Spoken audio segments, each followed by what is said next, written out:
क्या आपने कभी सुना है किसी बंदे को ठगी करने के लिए भी इनाम मिल सकता है? ये बात बिल्कुल सही है। दरअसल कानपुर के भूपेंद्र सिंह को पुलिस द्वारा स्कैमर के साथ स्कैम करने मतलब ठगी करने के लिए ही इनाम दिया गया है।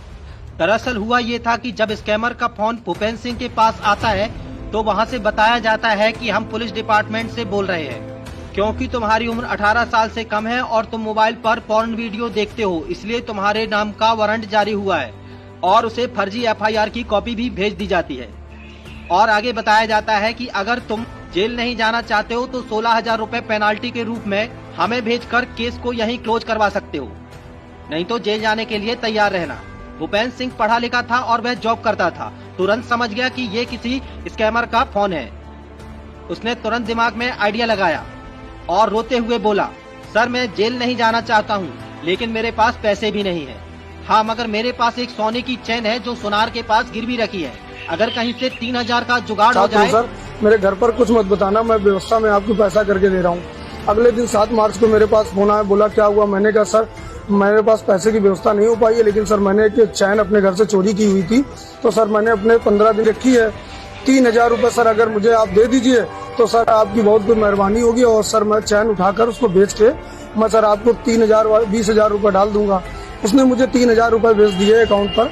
इसके बाद मैंने उनसे कहा कि जहाँ मैंने चैन तो मैं उसे उठाकर बेच दूंगा और फिर आपको 16,000 रूपए भेज दूंगा। ये सुनकर स्कैमर भी भावुक हो गया और उसने 3,000 रूपए भूपेंद्र को ही भेज दिए। इसके बाद जब स्कैमर का फोन अगली बार भूपेंद्र सिंह के पास आता है तो भूपेंद्र सिंह पहले ही समझ चुका था कि अगर स्कैमर को मुझसे पैसे चाहिए तो वो मुझे और पैसे भेज सकता है। इसलिए उसने स्कैमर से कहा कि सुनार मुझसे उस पर 4,000 रूपए ब्याज मांग रहा है, तभी वो चैन मुझे देगा।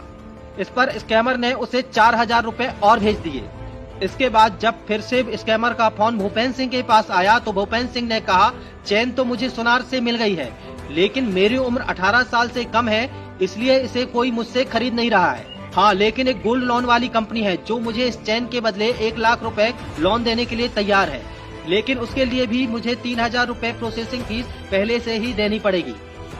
ये सुनकर स्कैमर ने 3,000 रूपए और भूपेंद्र सिंह को भेज दिए और इसके बाद स्कैमर को भी समझ में आ गया कि उसके साथ ही स्कैम हो रहा है। इस कहानी में कुल मिलाकर भूपेंद्र सिंह ने स्कैमर को ही 10,000 रूपए का चूना लगा दिया। भूपेंद्र सिंह की ये कहानी को देखकर मेरे दिमाग में भी बहुत सारे आइडिया पल रहे हैं। मैं भी सोच रहा हूँ कि किसी स्कैमर का फोन मेरे पास भी आए तो मैं उसके साथ भी स्कैम कर डालूं। क्या आपके पास कभी ऐसा फोन आया है? अगर आया है तो आपने उसे क्या जवाब दिया है? कमेंट करके जरूर बताएं। वीडियो अच्छा लगा तो वीडियो को लाइक और शेयर भी कर देना।